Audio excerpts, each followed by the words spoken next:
सालों से गांव के लोग कालाधर जंगल के नाम से भी कांप उठते थे। उस जंगल में जाने वाले कभी लौट कर नहीं आते थे। कहते थे कि वहां एक दानवीय ड्रैगन रक्त अग्नि रहता है, जिसकी आग किसी को भी राख बना सकती है।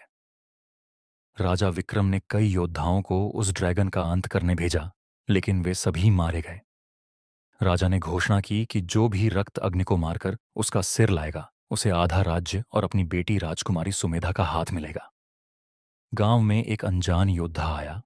उसका नाम था अर्जुन, जो अपनी तलवारबाजी और चालाकी के लिए प्रसिद्ध था। उसने राजा से कहा, मुझे केवल 7 दिन दीजिए, मैं रक्त अग्नि का अंत करूंगा। राजा ने उसकी हिम्मत देखी और उसे जंगल में जाने की अनुमति दी। अर्जुन के पास एक रहस्यमयी खंजर था, जो काले रंग का था और उसमें कुछ मंत्र लिखे थे।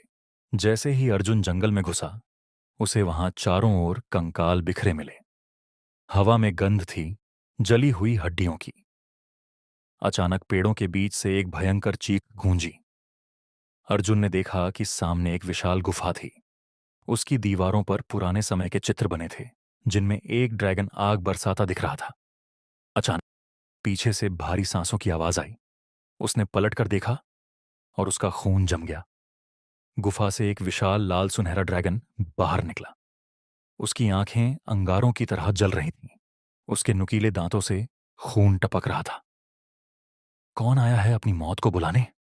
ड्रैगन की गूंजती आवाज पूरे जंगल में फैल गई।